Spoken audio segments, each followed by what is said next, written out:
Today we will tackle about the rendering techniques. Rendering is the process of visualization image from 2D or 3D with a computer program.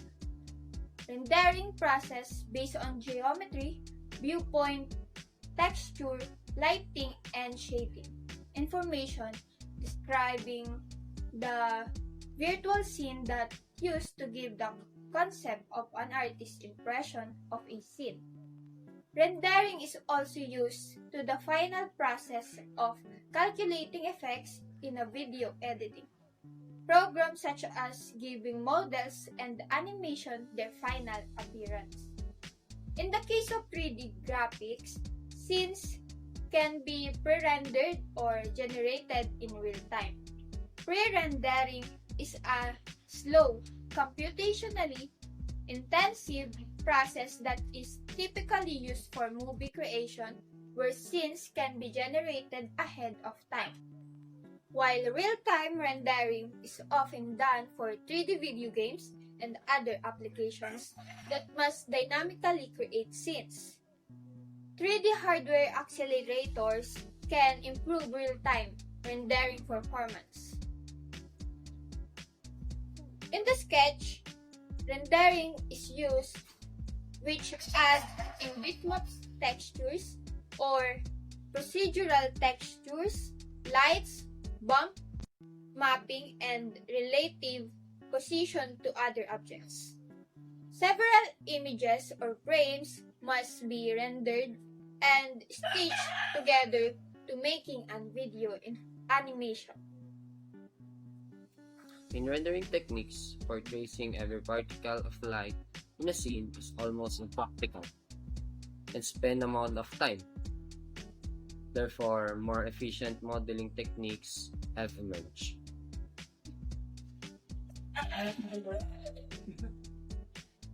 Rasterization and scanline rendering geometrically projects objects in the same scene on image plane without advanced optical effects. There are two approachments, pixel by pixel and primitive by primitive. In high-level representation, an image necessarily contains elements are referred to as primitives in a different domain from pixels. In a schematic drawing, for instances, line segments and curves might be primitives. In rendering of 3D models, triangles and polygons in space might be primitives. Pixel by pixel approach is impractical or too slow. For instance, large areas of the image may be empty of primitives. This approach must pass through them. In rasterization, we'll ignore those areas. This approach is the rendering method. By one loop through each of the primitives determines which pixels in the image it affects and modifies those pixels accordingly. This method used by all current graphics cards. Rasterization usually becomes an option when interactive rendering is needed. However, the pixel by pixel approach can often produce higher quality images and more flexible. For the older form of rasterization, entire face is rendered by a single color. It's more complicated because we must render the vertices of a face by first and then rendering the pixels of that face as a blending of the vertex colors. Raycasting geometry model in raycasting is parsed pixel by pixel, line by line from the point of view outward. As if casting rays out from the point of view, the color value of the object at the point of intersection may be evaluated using several methods. The simplest method, its color value becomes the value of that pixel. The color may be determined from a texture map. The more sophisticated method is to modify the color value by an illumination factor. To reduce artifacts, a number of rays in slightly different direction may be averaged.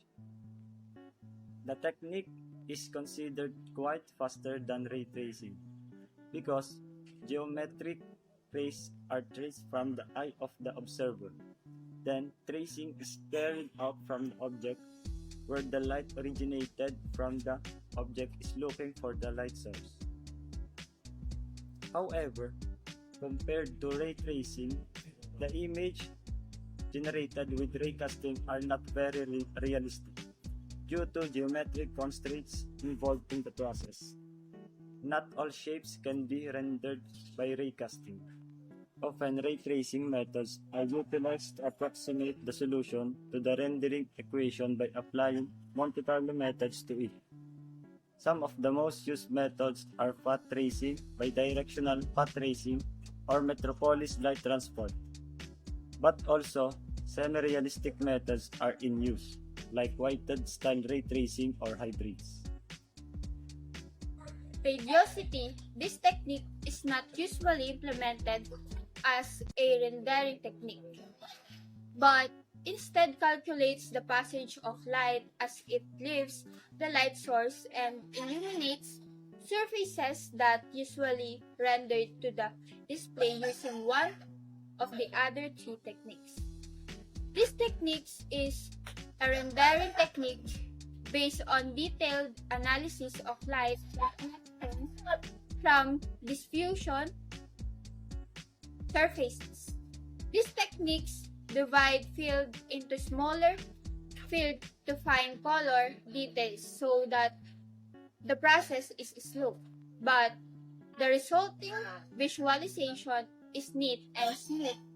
Radiosity is more precisely used for the final results of an object.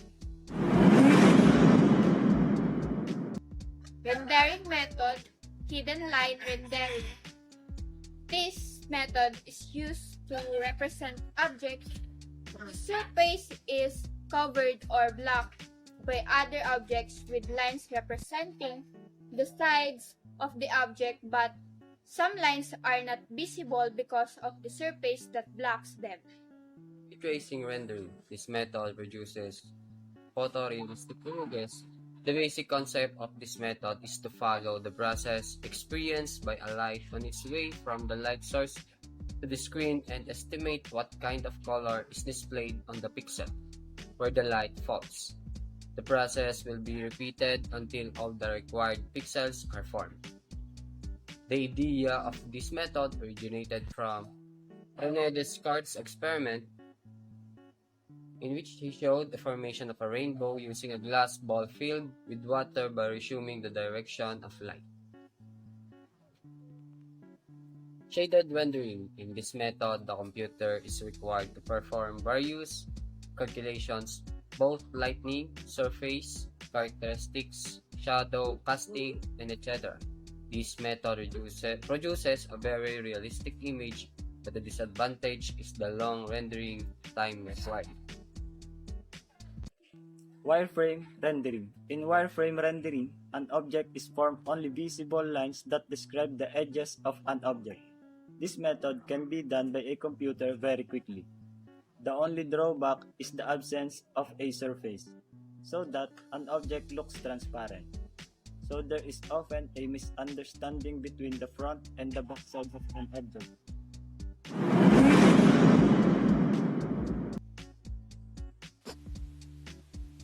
Ray tracing is all about rays, and rays are one of the main topics of this lesson.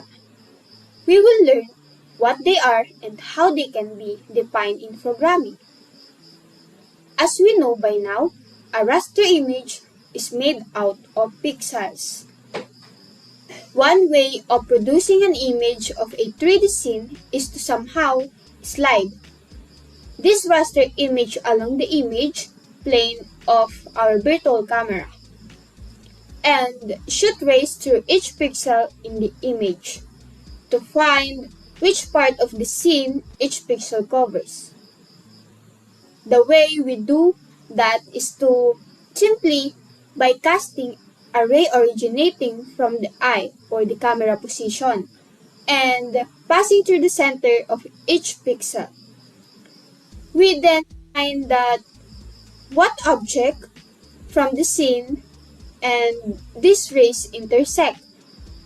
If a pixel sees something, surely it sees the object that is right in front of it in the direction pointed by that ray.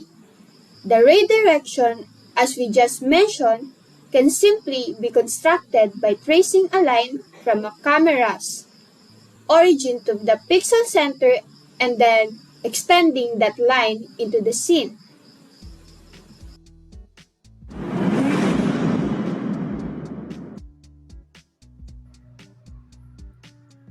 When we see an object, what we can see is light reflected off of the surface of that object. Most objects don't emit light. Generally, light comes from what we call light sources, special objects which have the property of emitting light. The sun, light bulbs, and the flame of a candle are all examples of light sources. Typically, light is emitted by light sources, falls on the surface of an object, and this object reflects some of that light in the direction of the viewer. Figure 1. That is figure 1. This light forms in our brain the image of the object we look at. This is what we call direct lighting or direct illumination. Though since objects reflects light that falls onto them, it doesn't matter if this light comes directly from a light source or indirectly from other objects in the scene. When an object reflects light towards the surface of another object, which in turn reflects this light toward the viewer, or at least a fraction of it, as we will soon explain. We speak of indirect illumination, figure 2. Note that the light can bounce off many surfaces before it gets finally reflected toward the viewer, figure 3.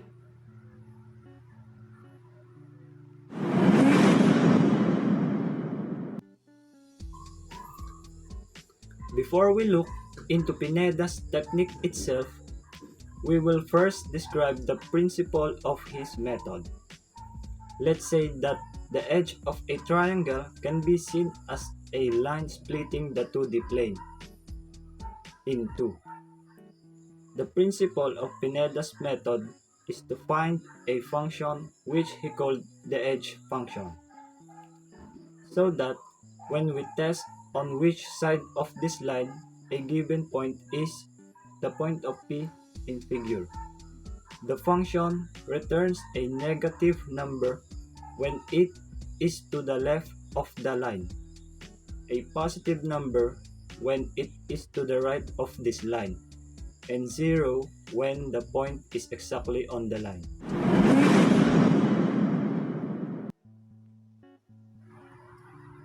Wireframe rendering. It is created by specifying each edge of the physical object where two mathematically continuous smooth surfaces meet, or by connecting an object's constituent vertices using straight lines or curves. The object is projected into screen space and rendered by drawing lines at the location of each edge. The term wireframe comes from designers using metal wire to represent the three-dimensional shape of solid objects. 3D wireframe computer models allow for the construction and manipulation of solids and solid surfaces. 3D solid modeling efficiently draws higher quality representations of solids than conventional line drawing.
My skeleton, my wireframe, you can see inside of me. Behind the scenes, all the seams exposed so visibly. Let me pull myself together for this, the final render. Turn the lights on, guess I'm good to go. My skin's so shiny, crystal clear, spec is set to max. But deep inside, I cannot hide the vertices I lack. I'll try for something better, for this, the final render. Turn the lights on, guess I'm good to go.